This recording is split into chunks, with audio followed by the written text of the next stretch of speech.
Well guys, this is kind of exciting. PRS sent me a guitar so I can review it on my channel. Let's check it out.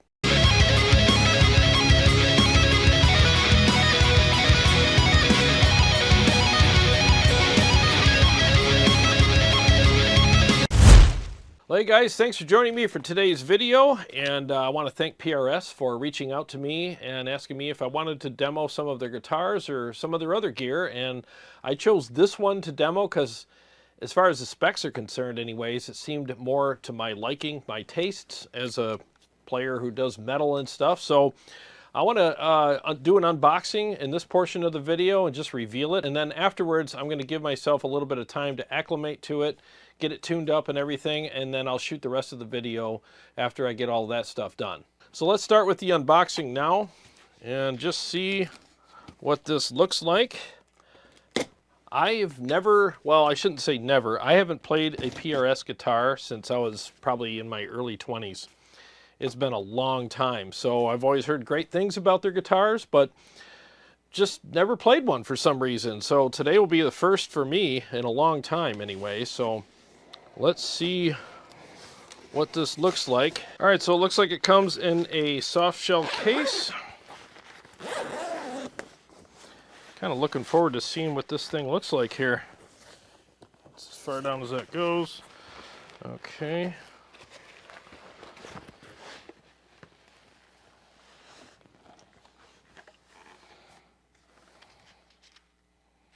Little foam covering the switch. And I'm sure the old whammy bar's inside the box somewhere, but I like how the neck feels. Pretty sharp. I like the fact that you can see the wood grain really well. It's almost like a satin finish. Yeah, it's a satin finish. But pretty freaking cool. Wow, the switch is way back here. I'll have to get used to that. My switch is right here on most of my guitars. But everybody makes them different, you know, so it's just the way it is. Oh, you got the tone control here and a coil tap, it looks like. And then the volume knob. So yeah, I'm really looking forward to checking this thing out. So I'm going to take a few minutes or maybe a few hours to get it all tuned up and acclimate to it, and then I'll shoot the rest of the video.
Okay, so it's been about 4 or 5 days since I shot that unboxing part of this video. I actually was under the weather for about 4 or 5 days there. I was pretty sick, so it was weird. The next day I got up to shoot the video and I was freaking sick as hell. So I've actually had some time to recover, and I've spent a little time with this guitar off camera, obviously, just messing around with it. And it's actually a pretty cool guitar. I think they run around $4.99. And switch cameras here. I mean, $4.99. It's a pretty good looking guitar for $4.99. And Paul Reed Smith is not known to have super cheap guitars, but I think at this price point, if you're a fan of that brand and you want to get started with that brand, I mean, this is a great way to go. It really is. I think this thing plays nice. And I did that whole song with this guitar, and it was pretty easy to acclimate to. There's some differences, you know. I'm not used to the switch being here to switch pickups with, but it is what it is. Mine's usually right here, so I could easily flip it back and forth when I'm doing stuff. But I mean, like I said, everybody does things differently, and there's reasons for it. But I will say this too, the bridge on here is nice. It's smooth. So on some guitars, when I play them, you know, with this kind of bridge where there's no cover or anything on it, what happens is I'm turning my hand into, you know, hamburger while I'm playing. But on this, there's no roughness or anything sticking out that's abrasive to my skin at all. It's very smooth, very nice. So I did like that. And you don't usually get that on a guitar at this price. Usually you get all the cheap stuff, and you know, they cut a lot of corners to make that happen. But with these guys, that has not happened. Now, I will say this. If I was to get a guitar like this, and I use the whammy bar quite a bit, and this is a pretty good trem system. It actually is floating, so that's nice. But if I were to use it the way I use it, because I'm pretty extreme with it, I do a lot of dive bombs and flutters and crap like that, I would want to get some locking tuners. And I mean, you can get a pack of them for like under 70 bucks, you know. So that's actually kind of nice. I would just install those, so that way I'm guaranteed the guitar will stay in tune. This stays in tune pretty good, but if you get real extreme like I do with the whammy bar stuff, you can knock it out of tune a little bit. So doing that really inexpensive upgrade is not a bad idea, and I would be happy to do that because I'm saving so much money by getting a guitar like this, you know. So let's hear what it sounds like. I'm playing through the Soldano Astro Direct, so let's just go through the clean, you know, sounds with it right now. And you know, you do have a coil tap, so just watch what I'm doing while I'm playing here. I'll just turn that on and off per pickup selection, and you can hear the differences.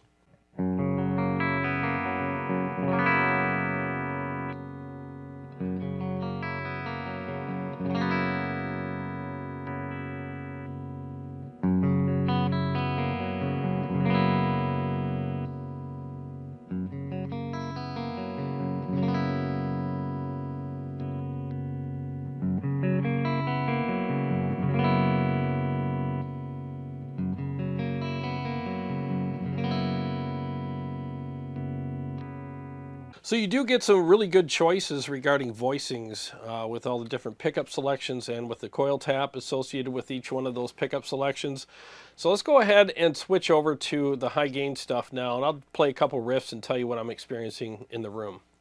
So I'm in the Red Galaxy right now on the Astro, so it's the highest gain mode, and let's just see what it sounds like.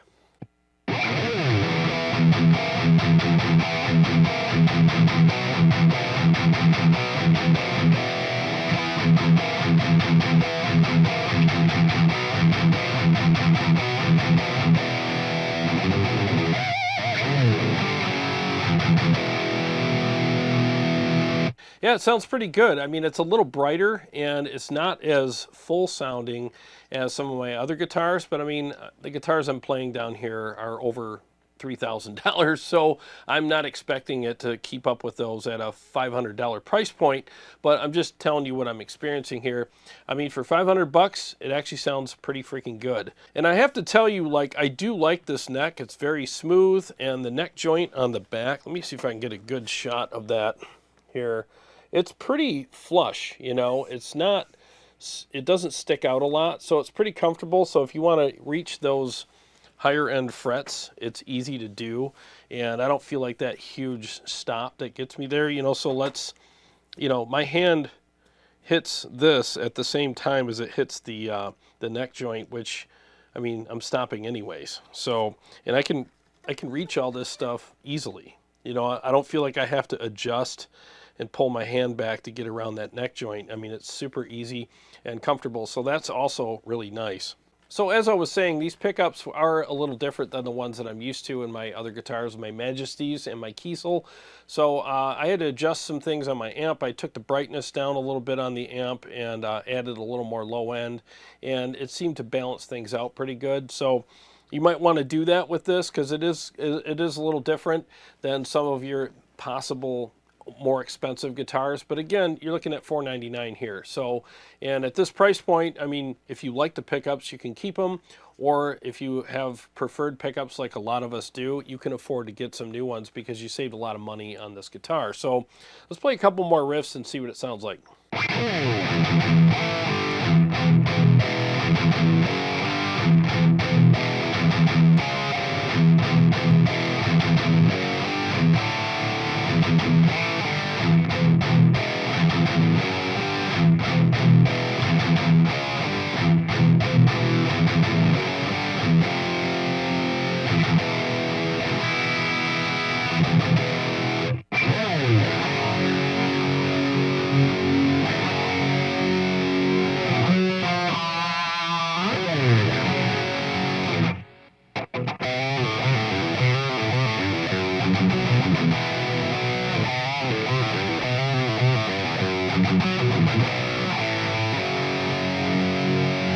Yeah, it plays really nice, and I will say too, with the 10-inch radius on the fretboard, I was worried that I wouldn't like it, but because I play either 20-inch or 17-inch radiuses, and I'm not used to a rounder fretboard, but this actually felt pretty comfortable. Yes, it took a little bit of time for me to acclimate to it, but once I did, I was okay. I just wasn't used to the strings feeling at the height that they did, if that makes sense. When I'm on other strings, you can kind of feel the other ones, where on a flatter fretboard, you're not used to that. But it's just an adjustment thing that you have to deal with. And I'm not saying that it's a lesser quality radius than a 20. It's more of a preference thing. But there's a reason why they do this on, I think it's all their guitars, or at least most of them. They have the 10-inch radius, and some people really like that. And I understand.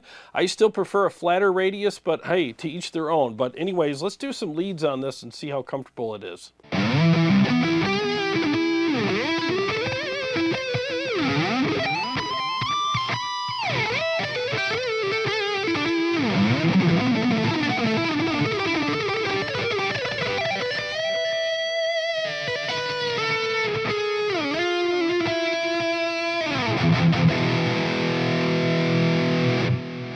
All right, so here's my final thoughts. All in all, for $499, you really can't go wrong. I mean, it's under 500 bucks and it's a PRS. So if you're a big fan of the brand and you want to get some PRS guitars and get started with working your way up through their line, I mean, this is a great way to start out.